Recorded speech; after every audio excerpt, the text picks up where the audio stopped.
Colleen Miller. Hey, Mark. And I've been working for the Oregon Department of Corrections for about 14 years now, and in the last probably 5 years, I've come to realize that with the deployments that have been going on with the war efforts in our nation right now, and people being shipped off and coming back, DOC has had quite an impact on that, as far as the employees being able to be reintegrated back into the correctional environment. There's a few things that we actually, the main question is right up there, you know, what can DOC do? Is there anything that DOC can do to help reduce that disengagement that a lot of the service members are feeling, and that hopefully, you know, keep them employed and hopefully keep them from leaving the department, you know, for good. The basis is the disengagement and the connectedness and the sick leave and, you know, the decreased performance issues, those types of things. What ends up happening, how this all begins, is they get this call to duty. Suddenly, you're working, you're going along, you get a call from your commander or your base leader or whatever it is. They tell you, okay, guess what, you're going to be deployed. You might get anywhere from 2 weeks to 4 months notice on that. Our response to that for DOC is, okay, good, go have fun and be safe. And that's our bottom line. That's about all we do for those folks. Our impact is pretty profound, though, when we lose. When I was working over at a facility over Eastern Oregon, we lost probably, I'm believing it was about 19 employees on one deployment at one time. And that affects, we're talking 24-hour facilities, and right there alone affected our overtime budget pretty significantly. Because suddenly we have 19 positions that have to be filled while these folks are gone for 18 months. That was pretty profound.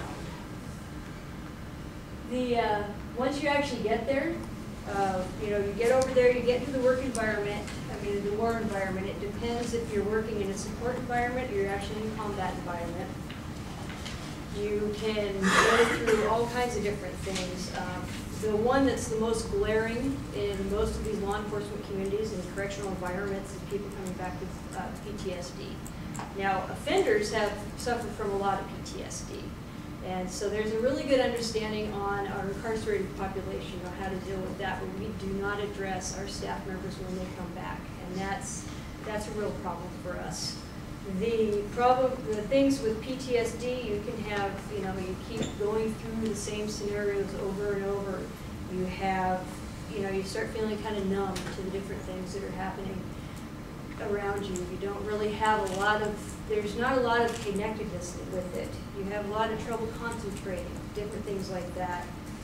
The next one that actually hits you pretty hard is your traumatic brain injuries. A lot of those aren't necessarily recoverable. A mild traumatic brain injury might just be something as simple as a concussion, to where you or I would probably get through it pretty easily. If you end up with a pretty severe brain injury, there are some really significant problems that come along with that.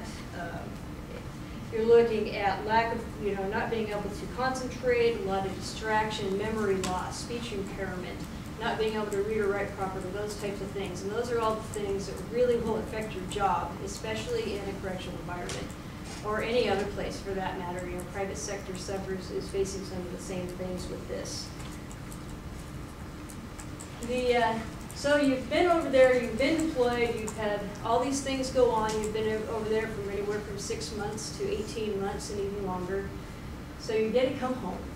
And what that usually entails is you have a demobilization process. You go stateside, you hang out at a base for a few weeks, and they ask you, are you okay, and you're feeling great, and really the one thing that's on your mind is to get home. You're not thinking, about you want to leave all that other stuff behind. So you get home, you have a very short time. After you get home, you're still on a little bit of active duty time, and then suddenly you're put back at work. So you got the VA that's going to actually tell you all the different things they offer. They offer all kinds of different things for you, which at the time doesn't really mean a whole lot. A month or two down the road might mean a lot more, just because that's when PTSD and all these issues start coming up. Our human resources department, as far as what we do with these folks when they come home, we pretty much follow the laws that have been implemented on this, and that goes back to the Soldiers and Sailors Civil Relief Act. It started back in the Civil War era, and what came up with that was when these people were going to fight for their homeland or their country. They might have had debt, they might have had mortgages, those types of things. They weren't making a lot of money. So suddenly, they come back from war and they've got, liens against their homes, they're in foreclosure, all these types of things. That's a real problem for them. And that's why that actually came up. And it was officially enacted in 1918 and then again in 1940. And it basically was during wartime, that's when it all came up. And then we of course use SARA, which is the Uniformed Services Employment and Reemployment Rights Act of 1994, excuse me. And that really addresses employment rights. What kind of rights are you going to have when you come back? Are you going to be able to keep the same kind of job? Are you going to have the same position available to you? Are you going to have the same pay? Has your position either dissolved or gone away? And what is the employer's responsibility with that? And then, of course, back a little bit later, you've got the actual Soldiers and Sailors Civil Relief Act turned into the Service Members Civil Relief Act. And labor unions at this point are just acting as watchdogs. Of course, your challenges coming back to work is reintegration. Actually coming in and working in a housing unit or something where you're dealing with 80 or so offenders, and there you are. We have a lot of performance shortfalls.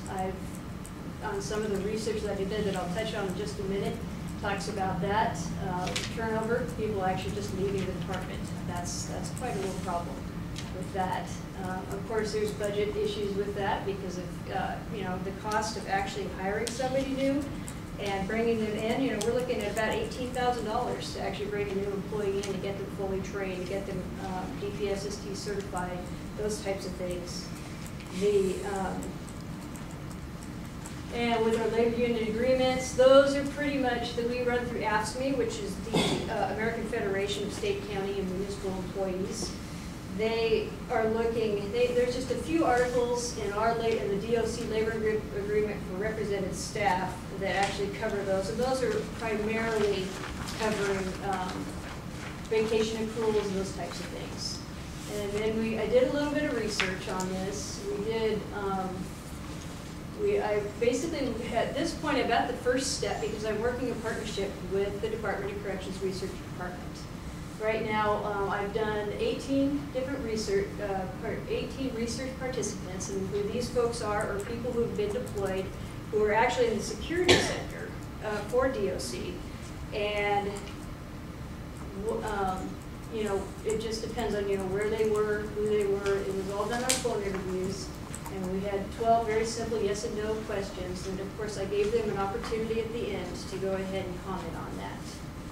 And basically when I wrote the questions, the underlying assumption was that we don't do enough for our service members when they return.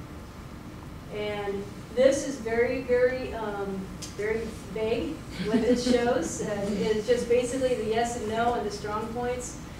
Fortunately, we haven't, through DOC, we haven't had a chance to actually categorize this and break it down to where it's a little bit more user-friendly at this point. The questions, actually, I want to kind of touch on that really quickly. On the research questions, out of the 18 that I talked to, the very first question that I asked them was, did you feel disconnected, disengaged from the work environment when you returned? Every single one of them said yes, they did. That to me is pretty big. The other one that actually really stood out for me was, another question was about working a 40-hour work week. And every single, actually 17 out of 18 of them said they would prefer to have worked the full 40-hour work week and not be offered less, because the 40-hour work week is really important for them to come back. And all in all with the research, my assumptions, actually they appear to be correct that we aren't doing enough for these guys. We really don't know, DOC doesn't know what to do with them. And there's not really a very good response, especially from the management sector. Most of these folks I talked to, not one of them had a manager actually go in and check in with them when they came back, and that's really tough. You know, if you're working there and you have somebody that actually is really looking up to you or something like that, and you know, you're just like, oh hey, welcome back. You know, and of course they don't have we don't, as managers, they don't have an understanding of what it means to be deployed, what it means to be in that combat environment. And when people are coming back, it's really, really good to actually sit there and say, you know, just do a check-in with them. Just say, hey, you know, how's it going? How are you feeling? These types of things. I can speak from personal experience because I spent about 9 months over in Kuwait a while back, and I know when you actually come back into that environment, and you know nobody is doing a check-in with you, and you know you're just kind of back.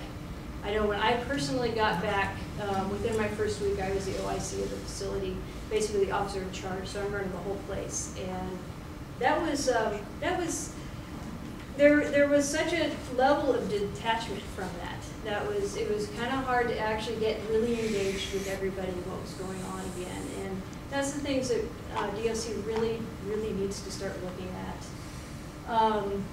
As far as the shortfalls of this, my research participants were not very enough. The people that I was able to get involved in this were only security staff. And we have a huge population of staff that, you know, are not part of security, that actually have been in these kind of situations before. And right now, our recommendations are, well, with the research results and everything else that we've done, we're actually going to be looking at a real strong check-in system. Start looking at the possibility of getting some people that have been deployed, you know, hooking up with those that are freshly coming back. Just those types of things to keep people engaged in, you know, their work. And of course, we have Emerge, and that's something that I worked with Dr. Engel on, and that is actually happening as far as with getting a policy implemented to give some real strong guidelines on how we're going to work with these folks. And right now, actually, and I went back to the Convening Coalitions tool and took another look at that and started thinking about bringing everybody back together, and that is actually something that's going to be happening very, very soon. And the last but not least, one of my strong recommendations is to kind of take a little step back, and when you know somebody's going to be deployed, look at a job satisfaction survey. Do something that's going to, you know, kind of gauge, you know, where they're at before they leave the department, and then where they're at when they come back. And I would strongly suggest when we do something like this, that we give it about a month after they've been back to do that, just so people can actually really be in and settle back into what they're doing. And the ethical considerations, well, right now what it fully involves is, you know, those people that we're going to be talking to, and we're going to, I think the implications are actually really, really good. As far as, I don't foresee, unless there's some serious, serious performance issues, that we're going to really have a lot of issues with this. Of course, the implications are pretty positive with that too. And there would be one thing that may affect him a little negatively, and this actually happened to one of our research participants. When he came back, he had, right when he came back, he was put into a housing unit. He went to the management staff member on duty at that time, said, hey, can you please pull me out of this? And, you know, put me into a control center, something a little bit more low-key. And the manager said, well, no, actually I can't, but here's an EAP manual. Pamphlet, go ahead and, you know, call those folks up and maybe they can help you out. So, and those types of things are really negative, and that same guy is the person that ended up getting a hostile work environment filed against him for some comments or the way he was behaving in a break room or something like that. And this is somebody who never had any issues before the deployment. So that's the reason for this, and hopefully, when it's all said and done, especially the research and the policies are implemented, this is going to be a really positive thing for DOC. And that's it.